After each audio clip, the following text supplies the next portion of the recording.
I'm very excited about this. All the talks are amazing today, but it's always really fun when I get to interview one of my longtime friends in the crypto space, someone that I've seen do many amazing projects and really spearhead many use cases, but especially governance. So first, Simona, her bio is ENS Public Goods Steward, advisor, Optimism, Element Foundation, but that's really too short of a bio for Simona. So Simona, why don't you tell us a bit about yourself? All right, I'll keep it very small nutshell because we need to remain on schedule. As a recovering event organizer, I am aware of the intricacies of 5 minutes here, 2 minutes there. So, back end of 2017, I had the privilege of co-founding a protocol. It was called the Standard Bounties Protocol. A lot of work before bounties were cool. We were doing around bounties for research, for social impact, and everything in between. When people would still ask, what the hell do you use a bounty for? So that's what we were doing. Oh, blessed to be early. So once that kind of lost funding, because obviously it wasn't making any money, I kind of obviously stayed in this wonderful space because I was already doing a whole bunch of collaborations with a lot of those very early projects that a lot of them are still around, which is wonderful to see. And a lot of the people who I've met throughout this journey have remained friends, and we continue to create amazing things together. But the current lineup is the current lineup because one of the things that I have also learned is to prioritize a work-life balance. That was not there for a very long time, and which is why a lot of the talks that I'm doing this week are around therapy. It's the truth. So yeah, that's kind of it in a nutshell. And so we're talking about governance today and maybe how much therapy we need to actually get to command and control centralized organizations to true decentralized ones. This is very close to Simona's heart because it has to deal with her childhood too and why Simona believes in crypto and Web3 and decentralization. So why don't you tell us a bit about that? Yeah, and actually MPs talk, and I love a personal journey, right? Because a lot of us have very personal motivations for why we're here. And again, that's a big gradient of those motivations and what finally pushes us into, hey, shit should really be different. I can't really persist in maintaining the status quo, so must joyfully subvert it. And for my background, I was born in Romania, Woo! Yes, Romania is great as a place to start off and then get the motivation to try to change things because there's a lot of broken shit. So I caught, a few years there of communism, maybe 6. But it really, the big thing is that the impact that it had on the generations of, probably my own generation for sure, but the generation of my parents and the generations beforehand, that intense restriction of the freedom to move. You were not able to leave the country unless you had like some sort of connection in the Secret Service or God knows what. And also the freedom to transact, again, as MP said, and the right to your privacy. I had microphones in my house. So, fuck privacy because we need to know everything that you're doing. So I believe a lot of that child of the revolution vibes has informed a lot of the decisions and the movements that I've made in this space with this key focus on we can do better, we can change things, and really must be very kind of focused on those higher intentions as we're doing it. Because one of the things that I'm always worried about is we're gonna drop the ball and create the same shit just over here. So that's why like that awareness and that self-vigilance and that responsibility, both individually and as a community, is very important. Yes, and so let's talk about decentralized governance and ask the question, are we actually ungovernable? You've been working on governance for a very long time, authored many of the early papers, and so I want to read some of Simona's tweets now because you have to bring crypto Twitter into a conference. It's where we actually live when we're not here together. So Simona tweeted, observing decentralization and governance efforts across iterations and ecosystems is really making me want to write a paper on the psychology of losing perceived control and how past experiences, cultural and educational background influence how control and its loss are felt and feared. Can you share some of your insights on how these different points you brought up, influence this reaction to loss of control and how it impacts governance efforts? So I definitely have not written that paper because one of the things that crypto has also done to us is completely made us unable to focus on one thing for a very long time. But what I mean here is there is something that centralization gives us. It is a habitual, safe, routine, controlled series of markers that we can then be comfortable in. Now, remember, you can be comfortable in a very shitty place if that's what you're used to. Unless you experience that, what it's like to step outside of that, you're gonna be constricted, and this is why birds are like, okay, chill, this is the cage, but like, all right, this is life, I guess. So becoming very comfortable in something that is not good for you is something that we do all the time. A lot of us have been in shit relationships, and we stayed way too long. Everybody knows this. Yeah. So it's comfortable. Outside of that is the unknown. Outside of that, you invite a series of variables that you do not have any idea how they're going to behave, how they're going to interact with you, and that is scary.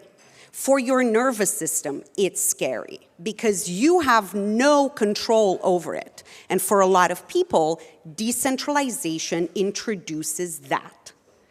People are not afraid, that's another tweet, by the way. People are not afraid of change, they are afraid of loss. I will say that again. We are not afraid, all of the people who are like, crypto sucks, it's the devil, la, la, la, la. They're afraid of losing what they have currently that is comfortable, regardless whether it's shit. So that fear of change is a fear of loss. And your relationship with loss, and it will be very different for each and every one of us. But if you are really afraid of loss, or if you've experienced it and you really don't want to go through that again, you're going to be very against anything that introduces the even idea that shit could get shaken up, and you're not going to know what is up, what is down, what is left, what is right. That is a big, big piece when we talk about decentralization, and that's why in a governance setting, hey, if nobody has the power, like think about it in a corporation. The CEO and their trauma or whatever influences what everybody does, and everybody just like kind of goes, well, that's the way it is. Decentralization, there's a bunch of traumas coming together, and you're like, oh, where do I fit? How does this work? How do we interact with each other? And also, do we know how to interact with each other when we have the freedom to, fully? Everything comes online. Everything that you're doing is your personal responsibility in how you interact, how you manage relationships, how you deal with conflict. These are massive things to kind of go, all right, let's figure this shit out. When we haven't done this for generations. It's very, very difficult. So with decentralization, what it also does creates a vacuum of power. For a lot of people who have not had access to power, have not felt empowered, it means that they will step in to get it. And that becomes a grab it now because the space is free and nobody is watching. And we see this behavior in our space. But that is something that will be open for us to deal with and figure out. How do we solve for that? Well, we're figuring it out. But yeah, that was long. No, I love it. I want to ask another question.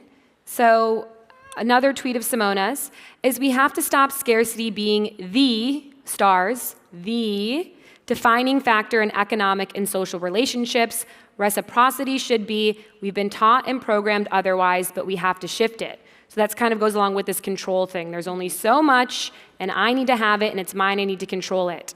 So how can you elaborate on how the shift from scarcity to reciprocity might work or look in practical terms, especially in decentralized economies?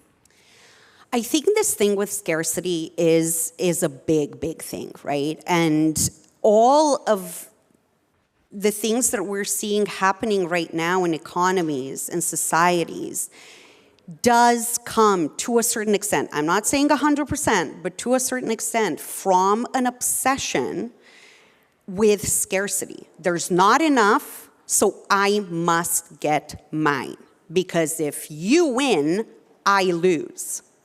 And we've been taught this from a very young age, and we have witnessed this everywhere. And it doesn't matter where we come from. That scarcity is there. That belief that it is that is what you should do, that you should fight for stuff and take what's yours and not collaborate and not share. God forbid you share anything because, it's not gonna turn out well if you're nice. It's not gonna turn out well if you collaborate. That is a fundamental thing that we need to shift, and we need to be aware of it when it happens internally in terms of the relationships that we create in DAOs, in whatever projects that we work in. Am I making this decision out of scarcity, or am I making it because of the present moment and actually what is needed? Because a lot of the decisions we're making all the time, because we're making decisions at all times. We're making a decision to have a sip of water, we're making a decision, blah, blah, blah. But a lot of it comes particularly when you throw other people in the mix and money in the mix. That's when the scarcity beast wakes up and goes, oh, fuck. This is dangerous, this is bad, this could be bad. And then am I making choices based on the current situation? Am I making choices based on the past? And for us to be very present when we make these choices does require this shift. And for anybody who says, yes, we've been doing this DAO shit for 5 years, why haven't we fixed it yet?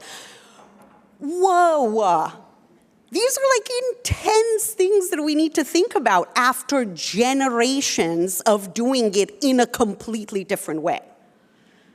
There's a lot of stuff that we still need to work on ourselves internally for us to then see it, manifest externally, for us to be able to be honest with each other, for us to be able to say, hey, let's pause, let's figure out where this is taking us, and it's okay if we make a mistake, we can rectify. But what we do is, let's pretend everything is working, it's probably fine, and then of course it isn't. Because we have been again taught you do not make a mistake. You need to present at all times as an overachieving, perfect, everything is perfect, and we know what we're doing at all times. We do not. We don't. And that's totally okay. But as we continue to iterate and continue to be very honest with ourselves and with each other, maybe we get to that point where actually it's okay if nobody has the same power to make a decision. If you look at nature, things in an ecosystem don't all function at the same level and all the time. There's gradients of this interacts with this, but interacts a little bit with this as well, and interacts a little bit less with this. That's fine. It doesn't take away from who we are and how powerful we are and how amazing we are, or whether we can do what we're here to do or not. And we need to make that. It's true. It's true. It's true. Okay, we only have like 1 more minute left, but I want to end on Simona's last tweet, and you can come and she can tell you where you can find her this week talking about it. But you know what's stopping us from getting from Web 2 to Web 3? Therapy. It's true. I also, this is a beautiful beginning to this week where I'm also speaking at ECC, and the title is exactly that. It's the tweet. Because, and the reason why I say this, obviously, I don't know if you can tell, but I've also been to therapy a lot in the last couple of years. And the reason why I say this is because I was very much, because of my own trauma with communism and all of the things on top of that, there's a lot that we need to resolve before we can be very honest with where we are personally and the responsibility that we have individually and collectively of where the space is going. Because I was a perfectionist overachiever that did everything very, very well, and I burnt myself out. And I also made decisions based on scarcity and based on stress and completely depleted mindset. That is not good for decision making. And if we continue to make decisions and be completely unaware of why we're making decisions, particularly when we have so much money, particularly when we are on this precipice of huge possibility, not even probability, possibility. That is huge and amazing. And for us to be able to recognize every single time we make a decision, this is a possibility for us to do things very differently, not just with a different tech. The two need to go hand in hand, the higher intention, the personal responsibility, and the really good tech. That's the sweet spot. That's the formula. Because otherwise, again, we're going to take all of this crap that we have and we're going to plonk it over here, and we're just going to potentially make it even worse. Okay. But we don't want to do that, obviously, so yeah. So go to therapy. No. Yeah. Okay. I wish I had a QR code for therapy now. I know. Yeah. Next time. Okay, that is all we have time for. I just want to say that both MP and Simona, who've been on stage, are like OGs, have been working a lot in this space. Definitely go up to them, ask questions. I think governance is going to take a long time, but I think, especially if we think about right now, it's one of the most important things that we can be working on, empowering all of us to come together to make decisions. So thank you so much, Simona. Always wonderful. Thanks, everybody.